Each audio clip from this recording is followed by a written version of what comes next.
नमस्कार विद्यार्थी मित्र. स्वराज्य प्रबोधिनीच्या ऑनलाईन प्लॅटफॉर्मवर पुन्हा एकदा तुमचे सहर्ष स्वागत.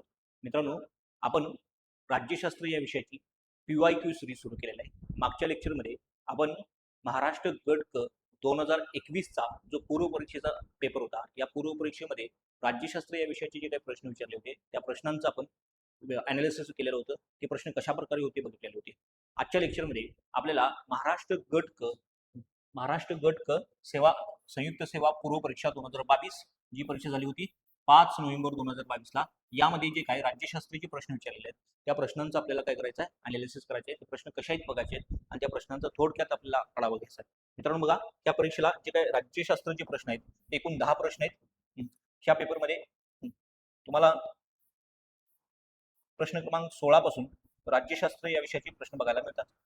बघूया मग हे प्रश्न काय आहेत. पहिला प्रश्न आहे बघा, खालीलपैकी कोणत्या घटनादुरुस्तीने देशाचे सार्वभौमत्व आणि एकात्मता याच्या संरक्षणासाठी नागरिकांच्या मूलभूत हक्कांवर काय करता येतात, बंदी घालण्यात आली असं म्हटलंय. म्हणजे प्रश्न घटनादुरुस्ती विचारल्या, जरी घटनादुरुस्ती विचारली असेल तरी तुम्हाला प्रश्न हा मूलभूत हक्कांवर विचारलेला बघायला मिळतो. कशावर? मूलभूत हक्कांवर. मग आपण ज्यावेळी भारतीय संविधानाचा भाग क्रमांक 3 बघत होतो, या भाग क्रमांक 3 मध्ये तुम्हाला मूलभूत हक्क दिलेले आहेत, तुम्हाला फंडामेंटल राईट दिलेले आहेत. आणि फंडामेंटल राईट बघताना ते फंडामेंटल राईट शिकवताना मी सांगितलं होतं की मूलभूत हक्क अमर्यादित नाहीत. मूलभूत हक्क काय नाहीत? अमर्यादित नाहीत. म्हणजे मूलभूत हक्कांवर काय घालता येतात?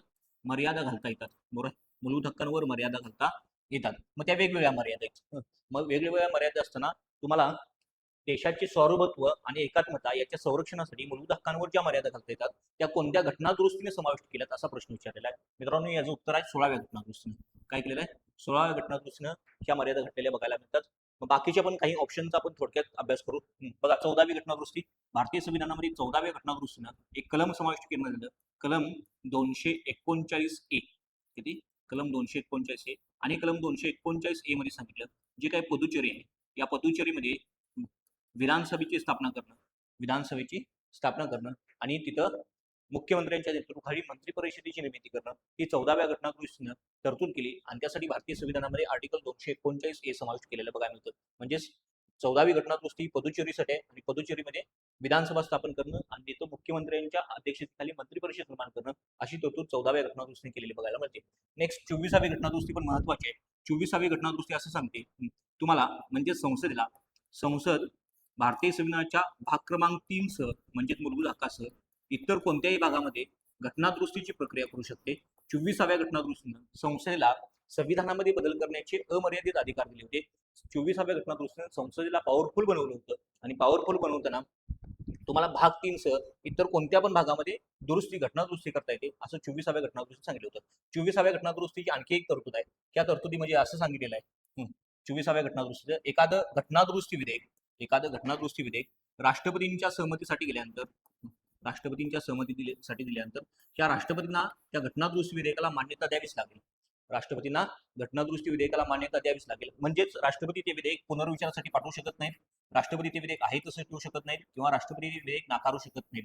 म्हणजेच घटनादुरुस्ती विधेयकासंदर्भात राष्ट्रपतींना कोणताही नकाराधिकार उपलब्ध नाही असं 24व्या घटनादुरुस्तीने सांगितलं होतं. 24व्या घटनादुरुस्तीतील या 2 तरतुदी महत्वाच्या आहेत. ह्या 2 तरतुदी आपण बघितलेल्या आहेत. तुम्हाला 39वी घटनादुरुस्ती एवढी काय महत्वाची नाही. म्हणजेच हा जो काय प्रश्न आहे त्या प्रश्नाचं उत्तर आहे पर्याय क्रमांक 2. 16व्या घटनादुरुस्तीने ती बंधनं टाकण्यात आली होती. नेक्स्ट बघा, पुढचा प्रश्न आहे क्वेश्चन नंबर 17. राज्यघटनेचा भाग क्रमांक 17 अंतर्गत सर्व 9 कलमे कोणती आहेत? मी तुम्हाला काल सांगितलं होतं कार्यालयीन भाषा या चॅप्टरवर प्रश्न येतो. इथं भारतीय संविधानाचा भाग क्रमांक 17 काय आहे तुम्हाला माहिती असणं गरजेचं आहे. भारतीय संविधानाचा भाग क्रमांक 17 मध्ये कार्यालयीन भाषेच्या संदर्भात तरतूद केलेले आहेत. कार्यालयीन भाषेच्या संदर्भात तरतूद केलेले आहेत आणि कार्यालयीन भाषेचं जे आर्टिकल आहे त्या आर्टिकलचा बंच विचारलाय. बरोबर. भारतीय संविधानाच्या भाग क्रमांक 17 मध्ये त्या भाग क्रमांक 17 मध्ये एकूण 4 प्रकरण आहेत आणि ह्या 4 प्रकरणामध्ये तुम्हाला आर्टिकल 343 ते 351 पर्यंत कार्यालयीन भाषेसंदर्भात तरतुदी केलेल्या आहेत. मग तुम्हाला 343 पासून ते 351 पर्यंत बंच पाठ असणं गरजेचं आहे. का पाठ असणं गरजेचं आहे? कारण कार्यालयीन भाषा या प्रकरणामध्ये तुम्हाला आर्टिकलवर म्हणजेच कलमांवरच प्रश्न विचारतात. मग कलम पाठ असणं गरजेचं आहे. म्हणून 343 पासून ते 351 पर्यंत आपल्याला सगळी जर आर्टिकल पाठ असली तर 100% तुम्हाला कार्यालयीन भाषेवर जो प्रश्न येतो तो सुटू शकतो. मागच्या परीक्षेला आर्टिकल 348 वर प्रश्न आलेला बघायला मिळतो आणि 348 वर ज्यावेळी प्रश्न आला तो बऱ्याच विद्यार्थ्यांचा चुकलेला बघायला मिळतो आणि त्यामुळे तुम्हाला कार्यालयीन भाषेसंदर्भात जे सगळे प्रश्न येतात तिथं तुम्हाला फक्त कलमच विचारले जातात. इथं पण कलमांचा बंचच विचारलाय. मग आपल्याला कार्यालयीन भाषेत कलम माहित असणं गरजेचं आहे. मित्रांनो थोडक्यात आपण कार्यालयीन भाषेची जी कलम आहेत त्याचा आढावा घेऊ. 343 पासून ते 351 पर्यंत जी कलम आहेत त्याचा आढावा घेऊ. मित्रांनो बघा 343 मध्ये कलम 343 मध्ये तुम्हाला संघ राज्याची भाषा सांगितली. काय सांगितलंय? संघ राज्याची भाषा. नेक्स्ट कलम 344 मध्ये या संघ राज्याच्या भाषेसाठी संघ राज्याच्या भाषेसाठी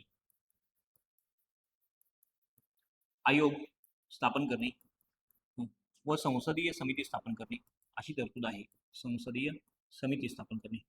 बरोबर. हे डिटेलमध्ये आपण कधी नंतर बघू कार्यालयीन भाषा हा भाग. त्यानंतर 345 मध्ये तुम्हाला राज्यांची भाषा सांगितली. राज्यांची भाषा. संघ राज्याची भाषा म्हणजे देशाची भाषा. संघ राज्याची भाषा तुमची काय? संघ राज्याची भाषा आपण हिंदी म्हणतो. संघ राज्याची भाषा देवनागरी लिपीतील आपण हिंदी म्हणतो. बरोबर. आणि मग राज्यांची भाषा सांगितली. प्रत्येक राज्याची भाषा ठरवली आहे आर्टिकल 345 नुसार. 346 मध्ये 2 राज्यांमध्ये जे काही व्यवहार होतात म्हणजेच राज्यामध्ये किंवा संघ म्हणजे केंद्र आणि राज्यांमध्ये जे काही व्यवहार होतात यांच्यामध्ये वापरावयाची भाषा या आर्टिकल 346 मध्ये सांगितले. 347 मध्ये राज्यातील एखाद्या लोकसंख्येनं ती जी काय बोलतात ती लोकसंख्या जी काय बोलते ती भाषा त्या राज्याची अधिकृत भाषा म्हणून डिक्लेअर करा अशी राष्ट्रपतींच्याकडे मागणी केली तर राष्ट्रपती त्या भाषेला काय करू शकतात? त्या राज्याची अधिकृत भाषा किंवा त्या भागाची अधिकृत भाषा म्हणून दर्जा देऊ शकतात. आर्टिकल 347. बरोबर. 348 मध्ये तुम्हाला सुप्रीम कोर्ट आणि हायकोर्ट म्हणजे उच्च न्यायालय, सर्वोच्च न्यायालय, उच्च न्यायालयामध्ये त्यासोबतच काही विधेयक यासाठी वापरावयाची भाषा सांगितलेली आहे. नेक्स्ट 349 तुम्हाला जे सुप्रीम कोर्ट आणि हायकोर्ट यामध्ये जी काही भाषा वापरताय ह्या भाषेच्या संदर्भात जे काही कायदे करायचे आहेत या कायद्याची कार्यपद्धती सांगितलेली आहे. काय सांगितलेली आहे? कार्यपद्धती सांगितलेली आहे. नेक्स्ट 350 या 350 मध्ये तक्रार निवारणाची भाषा सांगितलेली आहे. तक्रार निवारणाची भाषा. तुम्ही एखाद्या सरकारी कार्यालयामध्ये गेला तक्रार एखादीकडून तर ती सरकारी कार्यालयामध्ये तक्रार तुम्ही कोणत्या भाषेमध्ये द्यायची? बरोबर आहे. मग ती कोणत्या पण भाषेमध्ये तुम्ही देऊ शकता. आर्टिकल 350 मध्ये सांगितले. त्यानंतर 350A मित्रांनो आहे आणि 350B आहे. ही दोन्ही पण आर्टिकल मित्रांनो लक्षात ठेवायचं. ही दोन्ही पण आर्टिकल तुम्हाला 7व्या घटनादुरुस्तीने भारतीय संविधानामध्ये समाविष्ट केलेले बघायला मिळतात. 7वी घटनादुरुस्ती 1956 झालेली होती आणि 7व्या घटनादुरुस्तीने ही दोन्ही पण आर्टिकल लक्षात समाविष्ट केलेली बघायला मिळतात. मग 350A आणि 350B मध्ये काय सांगितले? 350A मध्ये सांगितले मातृभाषेतून प्राथमिक स्तरावर मातृभाषेतून शिक्षण देण्याची सोय. प्राथमिक स्तरावर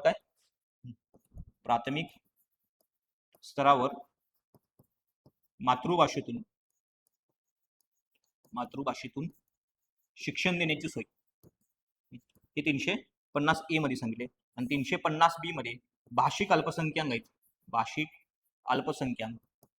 त्या भाषिक अल्पसंख्याकासाठी एक अधिकारी नेमण्याची तरतूद. त्याला आपण भाषिक अल्पसंख्याक आयुक्त म्हणतो. ते 350B मध्ये आहे. आणि 351 मध्ये हिंदी भाषेच्या विकासासाठी राज्य संस्थेने काय करायचे? प्रयत्न करायचे. 351 मध्ये हिंदी भाषेच्या विकासासाठी राज्य संस्थेने प्रयत्न करावे. 343 पासून 351 पर्यंत आपल्याला बंच माहिती पाहिजे. एखादं आर्टिकल विचारतं. मागच्या अलीकडच्या एका परीक्षेमध्ये 348 विचारलेलं बघायला मिळतं आणि आता तुम्हाला तो आर्टिकलचा बंच विचारलेला बघायला मिळतो. म्हणजे कार्यालयीन भाषा हा चॅप्टर जरी सरळ तुमच्या सिलेबसमध्ये नसला तरी त्याच्यावर प्रश्न येतात. त्यामुळे कार्यालयीन भाषा हा चॅप्टर करायचा आहे. तो चॅप्टर शेवटला आहे. भाग क्रमांक 17 आहे. शेवटीपर्यंत आपण पोहोचत नसलो तरी कार्यालयीन भाषेवर ह्या भागावर प्रश्न येतात. त्यामुळे ती आपल्याला करावी लागतील. अशा प्रकारे ते आर्टिकल आपल्याला लक्षात ठेवावी लागतील. बघा याचं उत्तर आहे पर्याय क्रमांक 4. नेक्स्ट बघा पुढचा प्रश्न आहे भारतीय संविधान सभा बनवण्याची मागणी इंग्रजांनी कोणत्या वर्षी मान्य केली म्हणले? भारतीय संविधान सभा बनवण्यासाठी वेगवेगळ्या लोकांनी मागणी केली होती. त्यामध्ये महात्मा गांधींनी केली होती. संविधान सभा असा शब्द प्रयोग न वापरता 1922 ला महात्मा गांधींनी मागणी केली होती. त्यानंतर तुम्हाला मोतीलाल नेहरूंनी मागणी केलेली बघायला मिळते. मोतीलाल नेहरू रिपोर्ट तयार केला होता. त्यानंतर संविधान सभेची संकल्पना मांडलेली बघायला मिळते 1934ला एम एन रॉय यांनी. 1935च्या काँग्रेसच्या अधिवेशनामध्ये काँग्रेसने मागणी केलेली बघायला मिळते. 1938ला पंडित नेहरू म्हणले होते ही जी काही संविधान सभा तुम्ही तयार करणार आहात, ही संविधान सभा कोणत्याही बाह्य प्रभाव विना तिने काम केलं पाहिजे आणि सार्वत्रिक प्रौढ मतदान पद्धतीने निवडून गेलेली पाहिजे, अशी संविधान सभा तुम्ही तयार करा. ह्या सगळ्या मागण्या केलेल्या होत्या भारतीयांनी आणि या मागणींना ब्रिटिशांनी प्रतिसाद दिलेला बघायला मिळतो. आणि ब्रिटिशांनी ज्यावेळी प्रतिसाद दिला त्यावेळी पहिला प्रतिसाद दिला 1940ला आणि असं सांगितलं भारताचं संविधान हे मुख्यतः भारतीयांनी तयार करावं. भारताचं संविधान मुख्यतः भारतीयांनी तयार करावं. म्हणजेच जी संविधान सभा बनवण्याची मागणी होती ती 1940लाच काय केली होती, इंग्रजांनी मान्य केलेली होती. याचं उत्तर पर्याय क्रमांक 3 येणार आहे. पर्याय क्रमांक 4 1942ला क्रिप्स मशीन होतं आणि हिने म्हणलं होतं भारताचं संविधान पूर्णतः भारतीयांनी बनवावं. परंतु सुरुवातीला मान्य केलं होतं 1940ला ऑगस्ट ऑफर मागतात ती ऑगस्ट ऑफर मांडली होती लॉर्ड लिन लिथोगो यांनी. त्यामुळे याचं उत्तर येणार आहे पर्याय क्रमांक 3 आणि आयोगाने पण त्याचं पर्याय क्रमांक 3 उत्तर दिलेलं बघायला मिळतं. नेक्स्ट पुढचा क्वेश्चन बघा. भारतीय लोक आपल्या देशाचे प्रशासन किती उत्तम प्रकारे चालवू शकतात हे पाहण्यासाठी 1930 ते 1932च्या दरम्यान लंडनमध्ये टिमटिमामध्ये गोलमेज परिषदा घेण्यात आल्या. आता प्रशासनासंदर्भात प्रश्न आहे म्हणून थोडासा तुम्हाला राज्यशास्त्राच्या सेक्शनमध्ये बघायला मिळतो. मुळात हा प्रश्न तुम्हाला हिस्ट्रीच्या सेक्शनमध्ये बघायला मिळते. इतिहासमध्ये हा प्रश्न बघायला मिळते. तर आपल्याला माहित आहे इतिहासमध्ये 3 गोलमेज परिषदा झालेल्या बघायला मिळतात. इतिहासमध्ये 3 गोलमेज परिषदा झालेल्या बघायला मिळतात. त्यामुळे त्याचं उत्तर पर्याय क्रमांक 3 असणार आहे. इतिहासचा प्रश्न असल्यामुळे आपण ते जास्त बघणार आहोत. आपण बघणार नाही. आपण पुढच्या प्रश्नाकडे जाऊ. क्वेश्चन नंबर 20 आहे. भारतीय संविधानाच्या कलम क्रमांक 154 प्रमाणे राज्याची कार्यकारी सत्ता टिमटिंबा यांच्याकडे असते. आर्टिकल 154 माहित पाहिजे. मी सांगितलं होतं तुम्हाला राज्यपाल ह्या विषयावर किंवा राज्यपाल या घटकावर आयोग प्रत्येक परीक्षेला प्रश्न विचारतो आणि मग तुम्हाला आर्टिकल 154 विचारलेलं बघायला मिळतं. आणि इथून पुढे 2-3 परीक्षेमध्ये परत हा प्रश्न रिपीट झाला आहे. राज्याचे कार्यकारी प्रमुख कोण असतात असा प्रश्न आहे. राज्याचे कार्यकारी प्रमुख राज्यपाल असतात. ही तरतूद भारतीय संविधानाच्या कोणत्या आर्टिकलमध्ये टाकलेली आहे असा प्रश्न आहे. म्हणजे इथं आर्टिकल दिले ऑलरेडी आणि याच्यावर परत आर्टिकल विचारले म्हणजे प्रश्नातून पुढे प्रश्न निर्माण झालेला बघायला मिळतो. बरोबर. त्यामुळे आर्टिकल लक्षात ठेवायचं. आर्टिकल 154 मध्ये राज्याची सर्व कार्यकारी सत्ता ही राज्यपालांच्या हाती असते. कार्यकारी प्रमुख म्हणून तुम्ही मुख्यमंत्री लिहिणार आहे. आयोगाला सरळ सरळ माहित आहे म्हणून आयोगानंतर मुख्यमंत्री हा पहिला ऑप्शन टाकलेला आहे. मुख्यमंत्री हा वास्तव प्रमुख असतो. नामधारी प्रमुख हा राज्यपाल असतो. आपण जी संसदीय शासन व्यवस्था स्वीकारलेली आहे ती संसदीय शासन व्यवस्था देशामध्ये स्वीकारली आहे, राज्यामध्ये पण स्वीकारली आहे. आणि या संसदीय शासन व्यवस्थेमध्ये 2 प्रमुख असतात. पहिला प्रमुख असतो त्याला आपण नामधारी प्रमुख म्हणतो. दुसरा प्रमुख असतो त्याला वास्तव प्रमुख म्हणतो. हाच नामधारी प्रमुख त्या राज्याचा काय असतो कार्यकारी प्रमुख असतो संविधानानुसार. देशाचे कार्यकारी प्रमुख असतात राष्ट्रपती. देशाचे कार्यकारी प्रमुख कोण असतात राष्ट्रपती. मग एका आर्टिकल मध्ये सांगितलंय भारतीय संविधानाचं आर्टिकल क्रमांक 53(1) मध्ये म्हणलं भारताची सर्व सत्ता कार्यकारी सत्ता राष्ट्रपतींच्या हाती असेल. म्हणजे इथं कार्यकारी सत्ता कोणाच्या हाती म्हणून सांगितलं, कार्यकारी सत्ता ही राष्ट्रपतींच्या हाती असेल म्हणून सांगितलं. आणि अशीच मग जोडी एक लक्षात ठेवायची 53(1) आणि 154 राज्याची कार्यकारी सत्ता. राज्याची कार्यकारी सत्ता ही कोणाच्या हाती असणार आहे राज्यपालांच्या. आयोगानं आता तुम्ही मागचे क्वेश्चन बघा जवळपास इथून पुढे 4-5 वेळा परत हेच विचारलंय. राज्याचे कार्यकारी प्रमुख कोण, राज्याचे कार्यकारी प्रमुख राज्यपाल असतात हे कोणत्या आर्टिकल मध्ये सांगितले हे प्रश्न विचारलेले आहेत. त्यामुळे हे आपल्याला माहित असणं गरजेचं आहे. राज्यपालाचे सुद्धा आर्टिकलचा बंच आपल्याला माहित असणं गरजेचं आहे.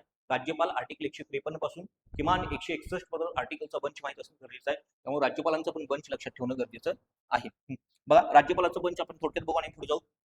बघा राज्यपालांचा बंच काय आर्टिकलचा कलम 153 या 153 मध्ये राज्यपाल पद सांगितलं, राज्यपालांचं पद सांगितलं. कलम 154 मध्ये राज्यपाल कार्यकारी प्रमुख असतील म्हणून सांगितलं. राज्यपाल कार्यकारी प्रमुख असतील म्हणून सांगितलं. नेक्स्ट 155 या राज्यपालांची नियुक्ती सांगितली. एक एक शब्द लक्षात ठेवायचा मित्रांनो, राहतं लक्षात सगळं. नियुक्ती सांगितली. 156 कार्यकाळ सांगितला, कार्यकाळ. 157 राज्यपाल पदाच्या पात्रता सांगितल्या, महत्वाचा आर्टिकल आहे. बऱ्याच वेळा राज्यपाल पदाच्या पात्रता विचारल्या जातात. 158 या राज्यपाल पदाच्या अटी सांगितल्यात.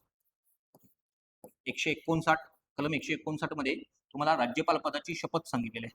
राज्यपाल पदाची शपथ. 160 मध्ये राज्यपालांनी आकस्मिक परिस्थितीमध्ये करावायची कामं सांगितल्यात. आणि 161 राज्यपालांचा क्षमादानाचा अधिकार.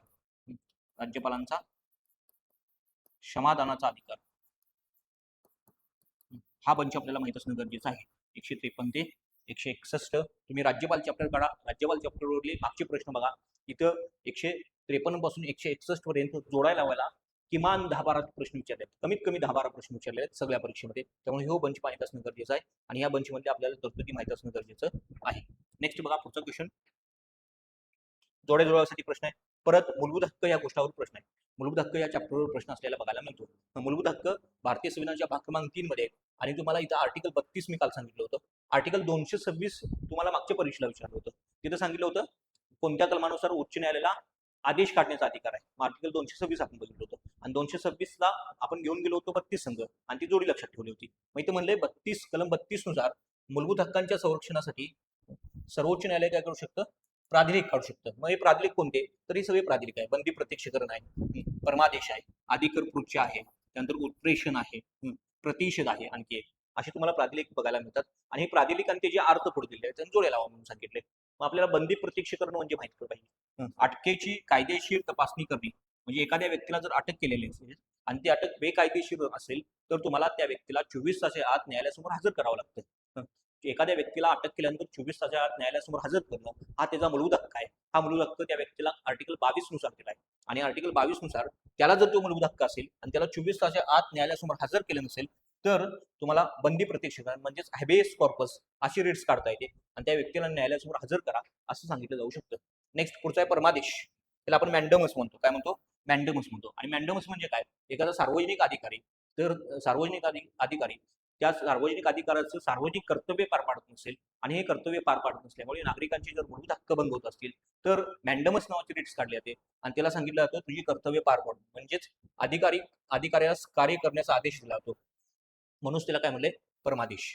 परमादेश म्हणलाय. अधिकार पुढच्या म्हणजे एखादा सार्वजनिक अधिकारी कोणत्या अधिकारानं त्या पदावर बसलेला आहे. एखादा सार्वजनिक अधिकारी त्या पदावर कोणत्या अधिकारानं बसलेला आहे. काही सार्वजनिक पदे ही बेकायदेशीररित्या मिळवली जातात आणि ही काही सार्वजनिक पदे बेकायदेशीररित्या मिळवली जातात ती ओळखण्यासाठी किंवा त्याची तपासणी करण्यासाठी तुम्हाला को वॉरंटो अशी रिट्स काढलेली बघायला मिळते. म्हणजेच पदाची कायदेशीरता तपासण्यासाठी म्हणजे तुम्हाला सी ला 2 येणार बरोबर. त्यानंतर उत्प्रेषण ही जी रिट्स आहे ही वरिष्ठ न्यायालय कनिष्ठ न्यायालयाच्या विरुद्ध काढतं. कनिष्ठ न्यायालय अधिकार क्षेत्राच्या बाहेर जाऊन एखादं काम करत असेल, अधिकार क्षेत्राच्या बाहेर जाऊन एखादा खटला चालवत असेल तर त्या खटला थांबवण्याचे आदेश दिले जातात आणि मग तो खटला काय केला जातो, सर्वोच्च न्यायालय स्वतःकडे घेतं. म्हणून म्हणले खटला कनिष्ठ न्यायालयाकडून वरिष्ठ न्यायालयाकडे हस्तांतरित होणं बरोबर आहे. मग याचं पर्याय क्रमांक उत्तर बघा. अ ला 4 पाहिजे, अ ला 4 आहे, इथं पण आहे बरोबर आहे. ब ला 3 पाहिजे, ब ला 3 इथंच आहे म्हणजे पर्याय क्रमांक 2 इथं उत्तर येणार. क ला 2 आहे बरोबर आहे आणि ड ला 1 म्हणजे पर्याय क्रमांक 2 तिचं उत्तर येणार आहे. मूलभूत हक्कामध्ये आर्टिकल 32 वर जास्त प्रश्न येतात आणि 32 मध्ये असणारे रिट्स वर प्रश्न आलेला बघायला मिळतो. आर्टिकल 32 जर मूलभूत हक्कांचा भंग झाला तर डायरेक्ट तुम्ही सुप्रीम कोर्टमध्ये जाऊ शकता. हा स्वतः एक मूलभूत हक्क आहे कारण की मूलभूत हक्काच्या भागामध्ये येतो म्हणून ते स्वतः एक मूलभूत हक्क असलेलं बघायला मिळतो. नेक्स्ट पुढचा बघा प्रश्न. पुढचा प्रश्न आहे पंचायत राजचा प्रश्न आहे. भारतीय राज्यघटनेच्या कलम 243 प्रमाणे प्रत्येक ग्रामपंचायत त्या त्यावेळी अंमलात असलेल्या कोणत्याही कायद्यानवे ती तत्पूर्वी विसर्जित झाली नसेल तर टिमटेमा म्हणले 5 वर्षापर्यंत अस्तित्वात असते. म्हणजे आर्टिकल 243 विचारलं. मग 243 भारतीय संविधानामध्ये आले 73व्या घटनादुरुस्तीनं. मी तुम्हाला काल पंचायत राजचा सिलेबस सांगताना सांगितलं होतं तुम्हाला प्रश्न येतात 73व्या घटनादुरुस्तीनं. 73व्या घटनादुरुस्तीवर प्रश्न येतो, ग्रामीण शासन व्यवस्थेवर प्रश्न येतो, जे काय पंचायत राज विषयीच्या ज्या समिती आहेत त्यावर प्रश्न येतो. इथं बरोबर 73व्या घटनादुरुस्तीवर प्रश्न विचारलाय आणि 73व्या घटनादुरुस्तीनं आर्टिकल 243 समावेश केले आणि ई मध्ये तुम्हाला पंचायतीचा कार्यकाळ सांगितलाय आणि पंचायतीचा कार्यकाळाची सुरुवात होते पण एखाद्या संस्थेच्या पहिल्या बैठकीपासून. काय होते, जी पहिली बैठक असते तिथून पुढे 5 वर्षाचा कार्यकाळ असतो. पहिल्या बैठकीपासून 5 वर्ष लिहिले बघा.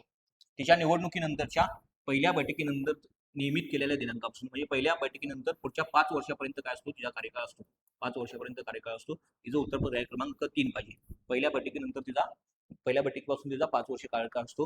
मग आर्टिकल 243 महत्वाचा आहे. पुढच्या पद्धती परीक्षेला तुम्हाला डायरेक्ट विचारलं जाईल खालीपैकी कोणत्या आर्टिकलमध्ये पंचायतींचा कार्यकाळ दिलेला आहे. आर्टिकल 243 मग आपल्याला 73व्या जी घटनादुरुस्ती आहे या 73व्या घटनादुरुस्तीनं भारतीय संविधानाच्या भाग क्रमांक 9 मध्ये एक आर्टिकलचा बंच समावेश केला. आर्टिकल 243 पासून ते आर्टिकल 243 पर्यंत हा बंच देखील पाठ असणं गरजेचं आहे. हा बंच देखील पाठ असणं गरजेचं आहे. तुम्हाला आर्टिकल 243 विचारलंय तुम्हाला आर्टिकल 243G विचारलंय, आर्टिकल 243D विचारलंय, बरोबर आहे. ही सगळी आर्टिकल महत्वाची आहेत आणि इथं आर्टिकल 243E विचारलं. ई फक्त विचारलं नाही, त्याच्या डिटेलमध्ये जाऊन विचारलं, बरोबर आहे. ई मध्ये कार्यकाळ सांगितला आणि तो कार्यकाळ कधीपासून सुरुवात होते, मग पहिल्या बैठकीपासून त्याचा कार्यकाळ सुरुवात होते, बरोबर आहे. मग बघा आपण आर्टिकल तो 243A पासून ते 243O पर्यंत जो काही सगळा बंच आहे तो सगळा बंच बघण्याचा प्रयत्न करू. बघा आर्टिकल 243A 73वी घटनादुरुस्ती. ही 73वी घटनादुरुस्ती काय करते, भारतीय संविधानाच्या भाग क्रमांक 9 मध्ये एक कलमांचा बंच समावेश करते, आर्टिकल 243A पासून ते आर्टिकल 243O पर्यंत, बरोबर. मग 243 मध्ये ए मध्ये काय सांगितलंय, 243A मध्ये तुम्हाला ग्रामसभा सांगितली. मित्रांनो ग्रामसभा ही संविधानिक सभा आहे, ग्रामसभा ही संविधानिक संस्था आहे असं पण तुम्ही म्हणू शकताय. ग्रामसभेला संविधानिक दर्जा आहे कारण भारतीय संविधानाच्या आर्टिकल क्रमांक 243A मध्ये ग्रामसभेची तरतूद आहे, त्यामुळे ती संविधानिक दर्जा आहे. त्यानंतर 243B, या 243B मध्ये ग्राम पंचायतीची स्थापना सांगितलेली आहे, ग्रामपंचायतीची काय सांगितलेली आहे, स्थापना सांगितली आहे. 243C मध्ये ग्रामपंचायत किंवा पंचायत म्हणू शकतो आपण त्याला, पंचायतीची रचना सांगितली आहे. एकही शब्द लक्षात ठेवा. मग पंचायतीमध्ये सगळे येतात, महानगरपालिका सॉरी जिल्हा परिषद, पंचायत समिती आणि तुमची ग्रामपंचायत. म्हणून म्हणलं पंचायतीची रचना, पंचायती स्थापना, इथं ग्रामसभा. नेक्स्ट 243D इथं पंचायतीमधील आरक्षण सांगितलं, म्हणजे या तिन्ही स्थानिक स्वराज्य शहरी ग्रामीण स्थानिक स्वराज्य संस्था इथलं आरक्षण सांगितले, पंचायतीमधील आरक्षण, पंचायत आरक्षण लिहितो मी, बरोबर. 243D हे पण आर्टिकल महत्वाचं आहे, या आर्टिकलवर तुम्हाला प्रश्न येतो. त्यानंतर 243E मध्ये कार्यकाळ सांगितलाय, कार्यकाळ. 243F मध्ये अपात्रता सांगितलेली आहे, अपात्रता. 243G, या 243G मध्ये ह्या पंचायतीची कार्य आणि जबाबदारी सांगितली, पंचायतीची कार्य आणि जबाबदाऱ्या. नेक्स्ट 243G झाल्यानंतर H तुम्हाला कर सांगितले, पंचायतीचे कर, बरोबर आहे. 243H झाल्यानंतर 243I तुम्हाला काय सांगितलेलं आहे, आय मध्ये राज्य वित्त आयोग सांगितला, राज्य वित्त आयोग. त्यानंतर 243J ह्या पंचायतीचं लेखापरीक्षण सांगितलं, पंचायतीचे लेखापरीक्षण. 243J झालं. 243K निवडणुका सांगितल्या, त्यामध्ये मग राज्य निवडणूक आयोग सांगितला, त्या पंचायतीच्या निवडणुका घेण्यासाठी राज्य निवडणूक आयोगाची स्थापना करावी असं सांगितले 243K मध्ये. त्यानंतर 243K नंतर L तुम्हाला 73वी घटनादुरुस्ती लागू करणे म्हणले, 73वी घटनादुरुस्ती लागू करणे. 243M 73वी घटनादुरुस्ती लागू नसणे, 73वी घटनादुरुस्ती लागू नसणे, कोणत्या एरियाला लागू नसणे असं सांगितलेलं आहे, कोणत्या एरियाला लागू असणे असं सांगितलं आहे. 243M. 243M नंतर N विद्यमान कायद्यांचं अस्तित्व 1 वर्षासाठी असेल असं सांगितलं. आणि 243O यामध्ये न्यायालयाचा हस्तक्षेप नसेल, न्यायालयाचा हस्तक्षेप नसेल असं सांगितलं. या काय पंचायती आहेत, या पंचायतीच्या निवडणुकीमध्ये न्यायालयाचा हस्तक्षेप नसेल म्हणून सांगितलं. किंवा आर्टिकल 243A पासून ते आर्टिकल 243O पर्यंत हा सगळा बंच 73व्या घटनादुरुस्तीने समावेश केला आहे. आणि आपल्या परीक्षेला 73वी घटनादुरुस्ती खूप महत्वाची आहे. 73व्या घटनादुरुस्तीतील आर्टिकल सहज आयोगाने विचारलेले आहेत, त्यामुळे ही सगळी आर्टिकल आपल्याला माहित असणं गरजेचं आहे. बघा नेक्स्ट पुढचा प्रश्न आपण बघू. नेक्स्ट, कोणत्या समितीच्या शिफारसीनुसार मूलभूत कर्तव्यांचा समावेश करण्यात आला, म्हणजे भारतीय संविधानामध्ये समावेश केला. काल आपण एक आर्टिकल बघितलं होतं, मूलभूत कर्तव्य भारतीय संविधानाच्या भाग क्रमांक 4A मध्ये आणि ही 4A 42व्या घटनादुरुस्तीनं भारतीय संविधानामध्ये हा भाग समावेश करण्यात आला. आणि त्याच्या आधी एक समिती नेमलेली सुवर्णसिंग समिती, आणि सुवर्णसिंग समितीच्या शिफारसीनुसार भारतीय संविधानामध्ये मूलभूत कर्तव्य आलेली बघायला मिळतात. सध्या भारतीय संविधानामध्ये 11 मूलभूत कर्तव्य आहेत. काल आपण जेव्हा बोललो होतो 42व्या घटनादुरुस्तीनं 10 आणि 86व्या घटनादुरुस्तीनं 1 अशी 11 मूलभूत कर्तव्य असलेली बघायला मिळतात. ही मूलभूत कर्तव्य न्यायप्रविष्ट नाहीत, ही मूलभूत कर्तव्य फक्त भारतीयांना लागू आहेत, ही मूलभूत कर्तव्य परकीयांना लागू नाहीत, बरोबर. हे सगळं आपण काल बघितलेलं होतं. मूलभूत कर्तव्य संदर्भात आपण काल भरपूर चर्चा केलेली आहे. नेक्स्ट, खालीपैकी कोणते काम ग्रामसेवकाचे नाही, मी तुम्हाला सांगितलं होतं ग्रामपंचायतीवर प्रश्न येणार. ग्रामपंचायतीचे मग जो प्रशासकीय प्रमुख आहे, ग्रामपंचायतीच्या प्रशासकीय प्रमुखाला ग्रामसेवक म्हटलं जातं. आता त्याला आपण ग्राम विकास अधिकारी म्हणतो, बरोबर आहे. आणि ग्रामसेवकावर प्रश्न आलेला आहे, खालीपैकी कोणतं काम ग्रामसेवकाचं नाही म्हणलंय, बरोबर आहे. पंचायतीचा निधींचा योग्य वापर करणं हे ग्रामपंचायतीच्या ग्रामसेवकाचं काम आहे. ग्रामसभेचा अहवाल तयार करणं, बरोबर आहे. ग्रामसभेचं सगळं नियोजन करण्याचं काम कोण करतं? ग्रामसेवक करतो. हे ग्रामसभा बोलवणे आणि तिथे सगळं नियोजन करणं, ग्रामसभेमध्ये जे काही चालतं कामकाज, त्या कामकाजाचा अहवाल तयार करणं, हे सगळं काम ग्रामसेवकचं आहे. शासनाने निर्धारित केलेल्या विविध करांची वसूल करणे, हे पण काम काय ग्रामसेवकचं आहे. सगळी आहेत नाही म्हणून विचारलंय, त्यामुळे पर्याय क्रमांक 4 तुझं उत्तर येईल यापैकी नाही. भारतीय संविधानामध्ये ग्रामसेवक भारतीय संविधानामध्ये नाही, तर भारतीय संविधानामध्ये ग्रामसेवक या शब्दाचा उल्लेख नाही किंवा ग्रामसेवक पद सांगितलेलं नाही. मग हे कुठं सांगितलेलं आहे? आपल्याकडे एक अधिनियम आहे, महाराष्ट्र ग्रामपंचायत अधिनियम 1958 आणि महाराष्ट्र ग्रामपंचायत अधिनियम 1958च्या कलम 60 नुसार काय होते? ग्रामसेवक या पदाची निर्मिती केलेली आहे. कलम 60 नुसार ग्रामसेवक या पदाची निर्मिती केलेली बघायला मिळते. तिथं तुम्हाला ग्रामसेवक हा पद बघायला मिळतो. कधी ते आर्टिकल 60 विचारतील 1958च्या कायद्यातील. पुढचा प्रश्न आहे, कोणत्या घटनादुरुस्तीने 11वे मूलभूत कर्तव्य, परत मूलभूत कर्तव्य प्रश्न आहे.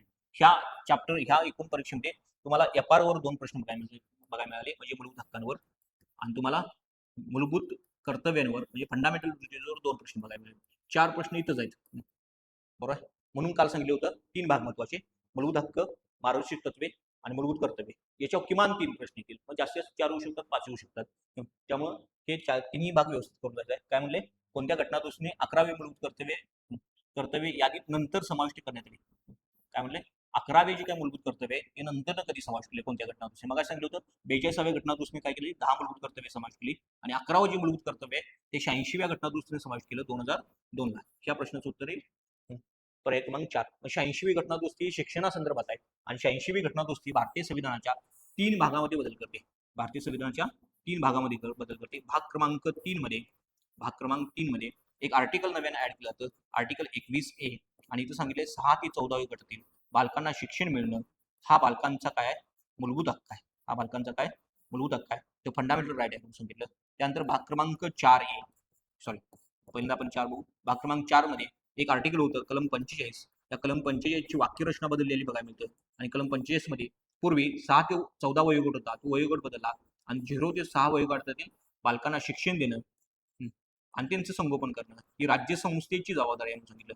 हे राज्य संस्थेसाठी एक मार्गदर्शक तत्व घालून दिलं, की राज्य संस्थेसाठी DPSP होईल.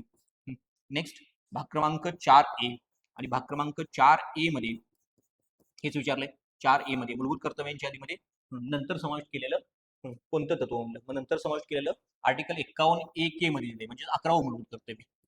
हे मूलभूत कर्तव्य भारतीय संविधानाच्या कलम 51A मध्ये के किंवा 11 म्हणू शकतो आपण, तिला 11 मध्ये समाविष्ट केलं, 11वं मूलभूत कर्तव्य समाविष्ट केलं आणि तिथे म्हणले 6 ते 14 वयोगटातील बालकांना शिक्षण देणं. हे शिक्षण देणं ही जबाबदारी, हे मूलभूत कर्तव्य कोणाचं आहे?